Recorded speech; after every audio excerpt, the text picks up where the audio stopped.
Kalau bambu mah nggak lewat sini Pak. Kalau buat bambu nggak lewat sini. Dari kapal? Dari kapal, dia dari ujung sono Pak, dari Kohot. Kohot titiknya kan Kohot. Terus Pak ke. Belum lama ini masyarakat Tangerang dihebohkan sama kemunculan pagar misterius. Soalnya pagar ini ada di laut dan panjangnya puluhan kilometer sob. Kok bisa ya ada pagar sepanjang itu di laut dan gak diketahui pemiliknya? Apa sih fungsinya? Terus dampaknya apa buat nelayan dan lingkungan sekitar? Ya udah, yuk kita bahas pakai data.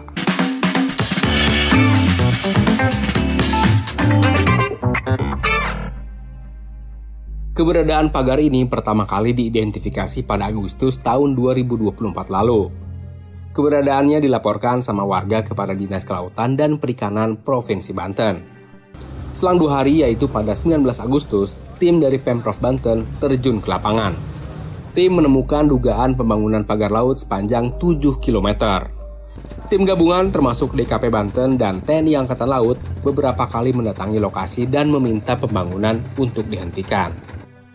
Anehnya, meskipun sudah dilakukan inspeksi berkali-kali, pagar ini terus bertambah panjang sob. Panjang pagar laut itu bertambah dari cuma 7 km jadi 30 km lebih.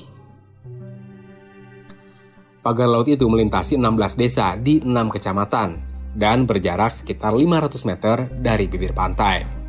Pagar itu terbentang di 3 desa di Kecamatan Keronjo, 3 desa di Kecamatan Kemiri, 4 desa di Kecamatan Mauk, 1 desa di Kecamatan Sukadiri, 3 desa di Kecamatan Paku Haji, dan 2 desa di Kecamatan Teluk Naga. Salah seorang nelayan setempat mengaku terganggu dengan kehadiran pagar laut tersebut. Udah dikit bangun. Pas waktu ngebangun itu saya pernah lihat gitu. Oh, pernah lihat? Ya, banyak yang nancepin apa. Begitu. Itu dari mana tuh Bang, kalau boleh? Kurang tahu deh saya kalau dari situnya mah. Arah kapalnya dari sana atau dari sana? Dari sana. Dari sana ya? Iya, dari sini juga ada. Kan panjang ini pagar. Oh, dari dua-dua berarti. Iya. Tapi nggak pernah ngeliat ada truk bawa bambu banyak gitu? Nggak pernah. Paling kalau perahu tuh bawa bambu banyak pernah. Ada itu diceblokin tuh saya pernah lihat. Saya kurang tahu perahunya mah. Tapi bambunya udah di atas perahu, bukan Iya. belum dari truk ya Bang? Belum. Kalau tangkapannya, volumenya ada yang berubah nggak? Ada yang berubah. Biasanya saya enak nih nawar-nawar di pinggir. Sekarang udah nggak bisa ngeribetin Tengah. tuh. Iya. Di pinggir enak tuh saya kalau nawar tuh. Sekarang udah ribet. Tapi kan tadi Abang bilang, Pak, setelah ada ceruk-ceruk bambu ini nih, waduh, penghasilan kurang, terus buat keluarnya aja susah. Ya udah, pokoknya yang saya pikirin buat masyarakat kecil ya begini dampaknya. Biaya tadi naik 2 kali ya? 2 kali. Jam waktu keluarnya juga jadi nambah. Nambah, tadinya ukuran jam 5 atau jam 4 subuh udah bisa keluar, paling pagi sekarang udah bisa keluar karena gelap sih Pak, takut nabrak gitu.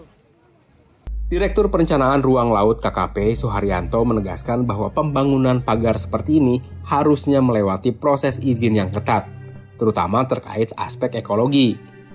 Tapi sampai sekarang, dokumen izin atau proposalnya juga nggak pernah ditemuin sob. Belakangan diketahui kalau pagar itu ternyata udah punya sertifikat hak guna. Dalam sebuah konferensi pers, Menteri ATR BPN Nusron Wahid mengaku ada SHGB dan sertifikat hak milik atau SHM di kawasan tersebut. Kami membenarkan ada sertifikat yang berseliweran di kawasan pagar laut sebagaimana yang muncul di banyak sosmed tersebut. Jumlahnya 263 bidang dalam bentuk SHGB atas nama PT Intan Agung Makmur sebanyak 234 bidang dan atas nama PT Cahaya Inti Sentosa sebanyak 20 bidang. Kemudian atas nama perseorangan sebanyak 9 bidang. Kemudian ada juga SHM, surat hak milik, atas 17 bidang. Jadi berita-berita yang muncul di media maupun di sosmed tentang adanya sertifikat tersebut setelah kami cek benar adanya. Nah, menurut penelusuran Walhi, PT Intan Agung Makmur dan PT Cahaya Inti Sentosa ini diduga milik Agung Sedayu Group. Dugaan ini diperkuat sama pengakuan salah satu warga Tanjung Pasir, Teluk Naga, yang bilang kalau pagar laut tersebut milik Agung Sedayu Group. Sugianto Kusuma alias Aguan sebagai pendiri Agung Sedayu Group bungkam pas dimintain klarifikasi sama wartawan. Tapi belakangan, Agung Sedayu Group mengaku terafiliasi sama dua perusahaan tersebut. Meskipun begitu, kuasa hukum Agung Sedayu Group, Mu'anas Alaidin, negesin kalau pagar laut itu gak ada kaitannya sama Pantai Indah Kapuk 2. Menteri ATR BPN juga akhirnya batalin SHGB dan SHM atas pagar laut itu karena dianggap cacat prosedur. Gak cuma itu sob, Kementerian ATR juga nyelidikin banyak pihak. Mulai dari juru ukur, sampai petugas yang nandatanganin atau ngesahin status sertifikat tersebut. Usut terus sampai dalangnya ketahuan ya Pak. Kan kasihan juga nih, nelayan yang dirugiin. Data dari Dinas Kelautan dan Perikanan Banten mencatat sekitar 3.888 nelayan dan 502 pembudidaya tambak terdampak langsung sama pagar laut ini sob. Hal ini sangat berpengaruh terhadap lebih dari 22.000 jiwa secara ekonomi sob. Ekonom dan pakar kebijakan publik dari UPN Veteran Jakarta, Ahmad Nur Hidayat memperkirakan kerugian yang ditimbulkan pemasangan pagar laut ini mencapai 116 miliar lebih per tahun sob. Rinciannya gini, pertama, waktu melaut nelayan jadi makin berkurang karena pagar laut ngalangin kapal mereka. Pendapatan nelayan turun rata-rata 100.000 per hari. Dengan asumsi nelayan bekerja 20 hari per bulan, kerugian total mencapai 7,77 miliar lebih setiap bulan, atau sekitar 93,3 miliar per tahun. Kedua, konsumsi BBM nelayan jadi makin boros. Pagar laut sepanjang 30 km memaksa nelayan menempuh rute melaut yang lebih jauh. Kerugian akibat meningkatnya konsumsi bahan bakar ini ditaksir mencapai 1,55 miliar per bulan, atau setara 18,6 miliar per tahun. Pernyataan Ahmad ini dikonfirmasi oleh nelayan setempat. Gara-gara ini jadi ada yang beda nggak? Beda, jalannya doang ribet. Oh. Iya, ngabisin bahan bakar, solar gitu, jauh gitu. Biasanya kalau ini barang nggak ada, beli berapa tuh sekali ngelaut? Kadang itu 10 liter belinya.